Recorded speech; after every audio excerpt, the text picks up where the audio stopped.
Tak lama kemudian, pelaku yang meneteskan jeruk nipis ke darah korban tersebut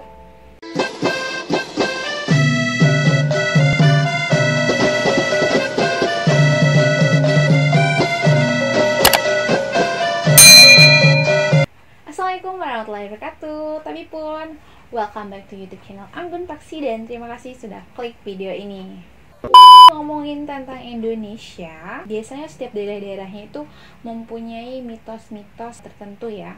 Contohnya, kalau nyapu itu harus bersih, kalau nggak bersih nanti suaminya berewokan. Nyatanya nggak semuanya seperti itu dan kadang nggak masuk akal juga. Tapi nih, ada mitos-mitos yang agak mistis dan kali ini gue bakal membahas tentang mitos mistis. Tapi sebelumnya gue minta dukungan kalian dengan cara subscribe channel Anggun Paksi dan klik tombol lonceng di bawah ini. Oke, let's check it out.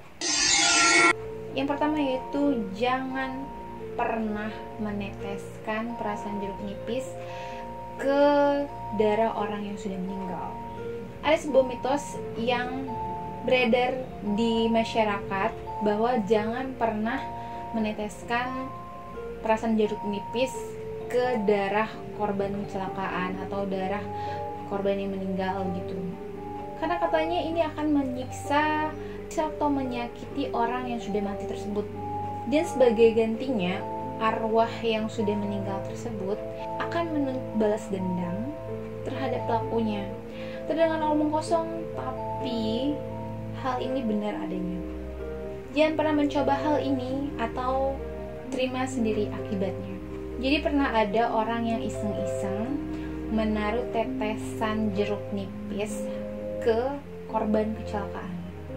Tak lama kemudian, pelaku yang meneteskan jeruk nipis ke darah korban tersebut mendengar suara-suara seperti perangan kesakitan dan akhirnya pelaku tersebut tewas seperti korban yang pernah diteteskan darahnya itu dengan jeruk nipis. Jadi jangan coba-coba kalau kalian nggak mau menanggung hal sama seperti orang itu. Yang kedua yaitu jangan pernah membawa telur ayam kampung melewati hutan di malam hari. Mitos ini sangat terkenal di Kalimantan dan banyak orang yang diwanti-wanti untuk tidak melakukannya. Alasannya karena mungkin saja telur ayam kampung tersebut akan diincar oleh makhluk gaib penghuni hutan tersebut. Jadi cerita ini pernah terjadi beberapa tahun yang lalu ketika ada dua orang pemuda rantauan. Jadi mereka ini ke pasar untuk membeli bahan-bahan dapur dan ketika pulang itu dalam keadaan malam dan mau nggak mau harus melewati hutan. Mereka memang tahu sih mitos itu, pernah dengar lah ya mitos itu. Cuman karena keadaannya ya mau buru-buru kali ya, mau pulang dan harus melewati hutan tersebut dan bisa sih muter, cuma pikir-pikir apa nggak terlalu malam kali ya. Nah, jadi mereka itu pulang dari pasar melewati hutan. Setelah itu ada sosok makhluk gaib yang mengganggu mereka ketika pulang menggunakan motor. Terus makhluk itu mengincar isi kantong plastik itu yang ternyata di dalamnya itu ada telur ayam kampung. Yang ketiga yaitu jangan pernah melewati atau melengkahi bambu yang menunduk gitu ketika maghrib. Mitos Jawa ini, percaya nggak percaya, tapi jangan coba-coba untuk dilakukan untuk membuktikan kebenarannya. Karena mitosnya, ketika kalian coba-coba untuk melengkahi pohon bambu yang merunduk itu pada saat maghrib, kalian akan diculik oleh makhluk gaib yang ada di sekitar situ dan kemungkinan tidak akan kembali. Karena mitos ini pernah terjadi dan kejadian itu pernah dialami oleh bocah asal Kebumen beberapa tahun yang lalu. Diceritakan bahwa si bocah ini pulang habis bermain gitu, terus melengkahi sebuah bambu yang merunduk gitu. Terus tiba-tiba dia menghilang, dan ternyata dia diculik oleh makhluk gaib yang ada di sekitar situ. Dan baru 4 tahun kemudian dia muncul kembali, dan dia mengaku bahwa dia telah diculik oleh makhluk yang ada di sekitar pohon bambu yang merunduk itu. Dan setelah 4 tahun itu dia kembali, dan mengapa kembali itu masih menjadi misteri. Selanjutnya tidak menyanyikan tembang Durma. Tembang Durma atau lengkapnya yaitu Durma Macapat adalah sebuah lagu Jawa yang berunsur mistis. Banyak mitos soal lagu ini yang isinya adalah larangan untuk menyanyikannya. Pasalnya bait dari lagu ini sangat disukai oleh makhluk halus.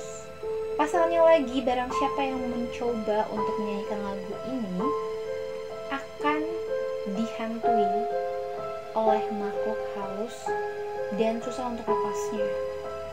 Jangan pernah terpikir untuk mencoba menyanyikan lagu ini, karena nanti kalian akan melihat sosok seperti ini. Dan pernah ada seorang ibu yang konon mencoba lagu ini atau mencoba menyanyikan lagu ini. Seperti yang diduga bahwa si ibu ini selalu diganggu oleh makhluk gaib.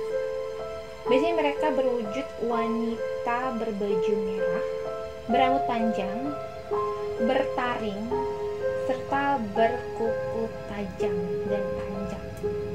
Dan kalau ditelah lagi bahwa lagu ini menyimpan unsur gaib atau mistis yang memang disukai oleh si makhluk tersebut.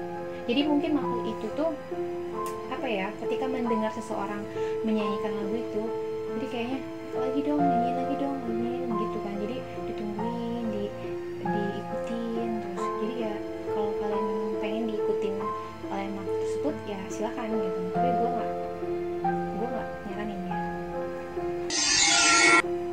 Ya selanjutnya yaitu jangan pernah menghina patung yang ada di Kalimantan atau patung kayu yang ada di Kalimantan.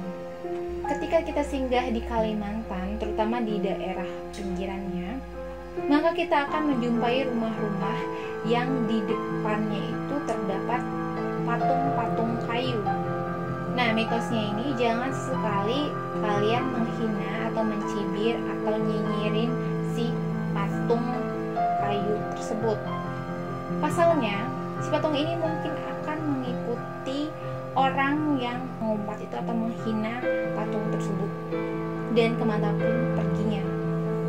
Cerita turun-temurun ini masih dipercaya, soalnya kejadian ini mungkin banyak yang sudah mengalaminya. Patung kayu tersebut ini merupakan simbol dari orang yang sudah meninggal di keluarga yang punya rumah ini. Kan patungnya ditaruh di depan ini ya, rumahnya kan. Nah, itu adalah simbol yang sudah anggota keluarga mereka yang sudah meninggal gitu.